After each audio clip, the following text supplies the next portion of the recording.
My name is Mary, and for nearly 8 decades, I've been the steadfast cornerstone of my household, dedicating my life to nurturing and maintaining its warmth and comfort as a devoted housewife. Throughout the years, my husband David and I have sought solace in the simple pleasures of life, cherishing moments of respite away from the chaotic hustle and bustle of city living. Our son, Charles, embarked on his own journey of matrimony 4 years ago, exchanging vows with the charming Lisa and subsequently relocating to her hometown. This significant milestone in Charles's life marked a new chapter for our family, one that promised both joy and inevitable adjustments. Little did we anticipate the complexities that would emerge in the wake of this union. As David and I sat down to discuss our retirement plans, our tranquil reverie was interrupted by an unexpected message from Charles. His request to visit us for a week, though seemingly innocuous, sparked a whirlwind of apprehension within us. You see, Charles's visits had become infrequent, and the strained dynamics between our families cast a shadow over his sudden desire to reconnect. The tension, it seemed, stemmed not from the conventional trope of a meddling mother-in-law, but rather from the subtle nuances of discomfort perpetuated by Lisa herself. Her demeanor often veered towards coldness, and her words carried an underlying weight that left us uneasy. The thought of navigating these unspoken tensions during Charles and Lisa's impending visit filled me with a sense of trepidation. When the day of their arrival finally came, the air was thick with anticipation, and exchanges were kept to a minimum. It was evident that a weighty conversation loomed on the horizon, and as Charles began to speak, I braced myself for the revelation that would follow. What unfolded before us was a tale of unforeseen challenges and unexpected decisions. Charles confessed to the precarious financial situation plaguing his employment and expressed his desire to forge a new path in life. His words hung in the air, heavy with implications that hinted at a deeper rift within his own household. As I listened to Charles's account, I couldn't help but reflect on the choices that had led him to this juncture. His decision to distance himself from us post-marriage suddenly made sense, as did his longing for refuge in Lisa's hometown. Yet beneath the surface, I sensed a narrative of familial discord and emotional strain that transcended geographical boundaries. In the midst of Charles's confession, Lisa's voice chimed in, offering a perspective that shed light on the complexities of her own struggles. Her candid admission of tension within her family dynamics struck a chord within me, reminding me of the delicate balance we all strive to maintain in our relationships. David and I had envisioned our twilight years as a time of serenity and tranquility, a period marked by the simple pleasures of life. Our recently renovated home, a labor of love, stood as a testament to our aspirations for a peaceful existence. Yet, as we confronted the realities of Charles and Lisa's plight, it became increasingly clear that our capacity to provide support, both physically and emotionally, was reaching its limits. In the end, as we grappled with the weight of Charles and Lisa's revelations, one truth remained steadfast. The bonds of family, though tested and strained, endure through the trials of life. And as we navigated the uncertain terrain of the days ahead, we did so with the understanding that love, in all its complexity, is the guiding force that binds us together, now and always. Taking deep breaths to steady myself, I endeavored to articulate our sentiments to Charles and Lisa. "We truly appreciate your enthusiasm for a renovated home," Lisa began. "But the truth is, we're genuinely looking forward to enjoying it ourselves." Despite our attempts to convey our reservations, they seemed adamant about their decision to move in with us, brushing aside our concerns with reassurances. Anxiety gnawed at me as I contemplated the impending prospect of cohabitation. "Isn't next week too sudden?" I voiced my apprehensions, hoping to prompt a reconsideration of their plans. David echoed my sentiments, expressing similar worries about the abruptness of their decision and the need to consider Lisa's parents and our own preparations. Yet, despite our reservations, the young couple remained unwavering in their assurances.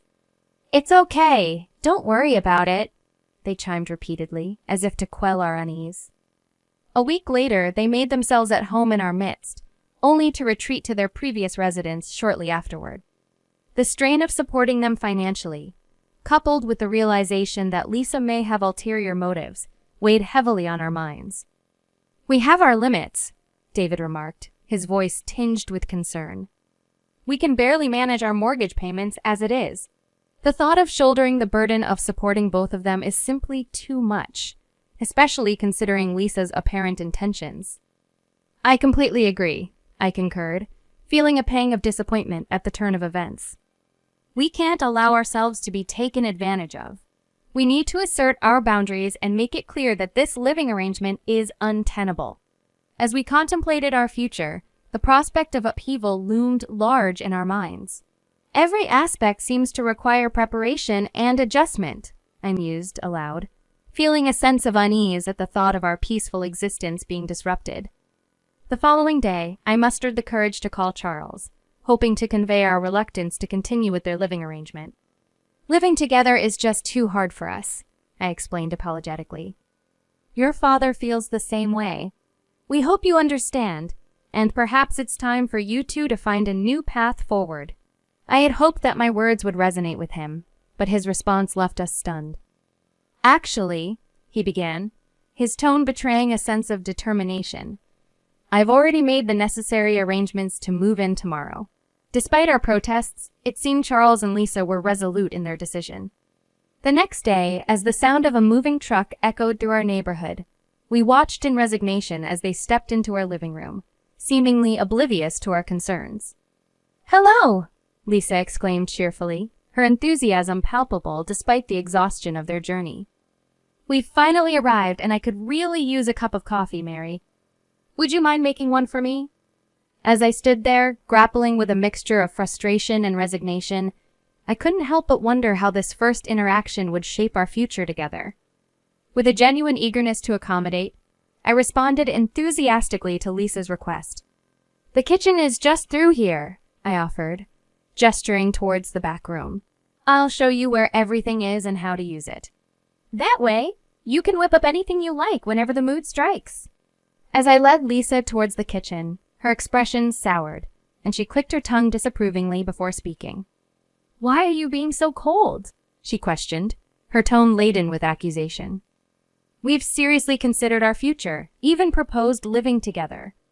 I never imagined I'd have to prepare a simple cup of coffee myself." Her sudden remark caught me off guard, and I struggled to conceal my surprise. It seemed her words belied a lack of appreciation for our hospitality, and her demeanor remained unchanged as she continued. "Living in this house means we can save a lot on expenses, right? Plus, there's the possibility of inheritance in the future." I never imagined we'd be so fortunate. Lisa made no effort to contribute to household chores or laundry, instead opting to criticize me with each glance. Her casual mention of inheritance struck a discordant note, and I couldn't help but feel a sense of unease at her lack of tact. It appeared that Charles was aware of her attitude, yet remained silent on the matter. Meanwhile, David, having retired, spent most weekdays away from home for a new job, unaware of the dynamics unfolding in his absence. Concerned by my growing fatigue and the strain of managing household responsibilities, he approached me with genuine care. "Mary, I'm genuinely concerned about you," he expressed, his voice tinged with worry. "If things become overwhelming, let's work together to find a solution." His words always had a calming effect on me, yet Lisa's behavior continued to unsettle me. Her mention of inheritance had sparked a realization within me living with her would prove to be a challenge, not just due to her blunt remarks, but due to a deeper underlying tension that I couldn't quite place. Despite Lisa's watchful gaze and subtle attempts to isolate me from Charles, I seized every opportunity to communicate directly with him. "If it's shopping, Charles and I can go," I suggested, hoping for a moment of privacy. "Just let us know what you need, and we'll take care of everything. And, of course, we'll handle the expenses." As I watched Charles's reaction, I couldn't shake the feeling of apprehension that lingered within me. It seemed that beneath the surface of our seemingly harmonious family dynamic, tensions simmered, threatening to disrupt the fragile balance we had sought to maintain. I harbored a genuine hope that through open communication with Charles, Lisa's demeanor might soften, if only slightly. It had been 8 months since we began cohabiting, And during this time, Charles appeared to lack urgency in seeking employment, preferring to lounge around the house. "It's time to start considering finding a job," I gently suggested one day, my concern growing with each passing moment. "Relying solely on us won't be sustainable in the long run. You should think about supporting yourself." Despite my attempts at diplomacy, Charles and Lisa seemed oblivious to the strain their inertia placed on our lives. Each day of their inaction heightened my disappointment and frustration. We found ourselves dipping into our retirement savings, despite still carrying a mortgage on our newly renovated home. It appeared as though Charles remained indifferent to our predicament. As the weight of our circumstances bore down on me, I realized I could no longer endure in silence. I confided in David, who had already sensed my growing discontent. "Mary, it's time to stop enduring," he advised, his concern palpable. "I plan to have a candid conversation with Charles tomorrow." After discussing our approach, we decided to address the issue as a family the following evening. Though I braced myself for Lisa's potential objections, a sense of resolution settled within me at the thought of finally confronting our situation. As night fell and the family gathered around the table, David attempted to broach the topic, but Lisa interrupted, requesting a moment to speak. Standing before us, she declared, "Throughout our time here, we've had many feelings. We believe this wonderful house isn't suitable for the two of you." Charles agrees. Her words hung in the air, laden with an unexpected directive. It dawned on me that Lisa intended to invite her own parents to reside in our renovated home. An atmosphere of tension filled the room as I struggled to comprehend the gravity of her proposal. "Are you truly serious?" I questioned, my voice trembling with a mix of shock and confusion. But Lisa remained unfazed, her demeanor haughty as she dismissed our concerns. "We believe you should be grateful for living with us," she retorted, her tone condescending. Stunned into silence, David and I exchanged glances, grappling with the weight of Lisa's audacious request. Eventually, David composed himself enough to address Charles, his tone firm yet measured. "Charles, do you understand the implications of this decision?" he inquired, seeking clarity amidst the swirling chaos of emotions. "What do you make of all this?" David's earnest inquiry hung in the air, prompting us to await Charles's response with bated breath. Lisa's audacious demand for us to vacate our own home left us reeling, desperately seeking insight or validation in Charles's words. As Charles pondered his response, a flicker of contemplation crossed his features. Upon reflection, he began tentatively, "There might be some merit to what Lisa is suggesting. Losing my job has been regrettable, and Lisa has been holding down the fort admirably. Perhaps it's time for you, Mom and Dad, to embark on a fresh start elsewhere." His words, though unexpected, struck a chord within us, sparking a moment of silent understanding. It was a realization that had been simmering beneath the surface as we grappled with the changing dynamics of our relationship with Charles. He was our cherished only child, and while we had never intended to coddle him excessively, his union with Lisa seemed to have altered his outlook drastically. As we exchanged glances, a tacit agreement passed between us, acknowledging the need for a new chapter. Yet, amidst our contemplation, Lisa interjected with a sharp retort. "Why rely on silent communication?" she challenged, her tone laced with disdain. "If you have time for that, you should be packing your bags and leaving this house." Though her words stung with anger and confusion, I maintained a composed demeanor, offering a calm smile in response. "Understood," I replied evenly. "We won't intrude any further. Whatever unfolds from now on, please don't involve us." Even as I spoke these words, I felt a sense of liberation wash over me. It was a declaration of independence from the tumultuous circumstances that had engulfed us, a resolve to chart our own path forward. And though Lisa's face lit up with satisfaction, I couldn't shake the lingering doubts that gnawed at my heart. As the day of departure loomed, I found myself grappling with a mixture of emotions. On one hand, there was a palpable sense of relief at the prospect of escaping Lisa's oppressive presence. Yet beneath the surface there lingered a nagging uncertainty about the future that awaited us. As David busied himself with preparations for our move, his enthusiasm for the prospect of a new beginning was palpable. "We'll turn this into an adventure," he declared optimistically, his eyes alight with excitement as he sifted through our belongings. And though we had yet to settle on our next destination, I couldn't help but feel a glimmer of hope amidst the uncertainty. It was a reminder that even in the face of adversity, there was always the potential for renewal and growth. And as we embarked on this new chapter, I resolved to face whatever challenges lay ahead with courage and determination. Trusting in David's guidance, we embarked on a journey filled with uncertainty, packing only the essentials as we bid farewell to our home. Deep down, I harbored a faint hope that Charles would intervene at the 11th hour, but his silent acquiescence, coupled with Lisa's smile, spoke volumes. The fragility of family bonds weighed heavily on my mind during our journey. Yet, strangely, I felt a sense of liberation and clarity. Perhaps it was the relief of escaping Lisa's domineering presence that lifted my spirits. As the landscape outside our window shifted, David revealed his surprise. "We're almost there," he announced, his tone tinged with excitement. Puzzled, I inquired about our destination, only to learn that he had secured a room in a luxury condominium, meticulously tailored to our preferences. Located on the second floor to accommodate my fear of heights, the apartment boasted amenities beyond our wildest dreams: a dedicated reading space, a well-equipped gym, and a serene communal bath. It was a far cry from our previous abode, and I couldn't help but express my gratitude. "I never imagined we'd live somewhere like this," I marveled, my disbelief evident. David's reply was tinged with warmth as he revealed the extent of his planning. "It ensures our peace of mind in our old age," he affirmed, his smile reflecting a sense of contentment.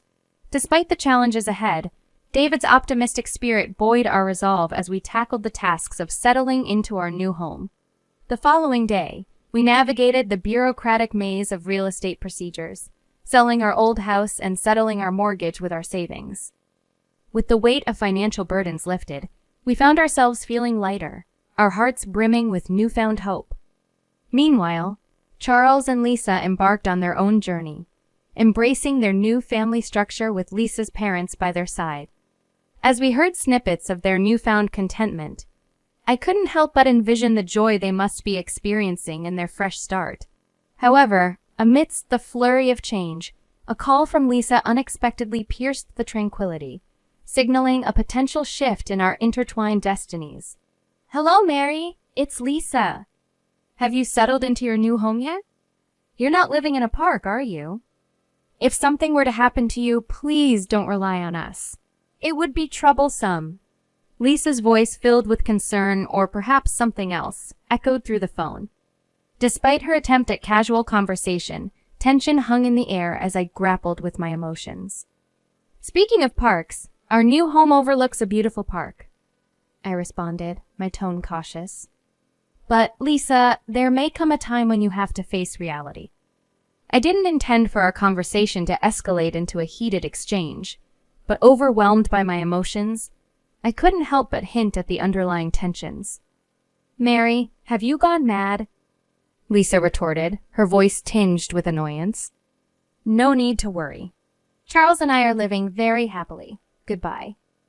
With that, she abruptly ended the call, leaving me to ponder the implications of our conversation. Lisa's obliviousness to the deeper meaning behind my words only served to exacerbate my frustration. For days afterward, the encounter replayed in my mind, each time stoking the embers of resentment towards Lisa's attitude. Despite my lingering animosity, a part of me couldn't help but anticipate the challenges they might face in the future.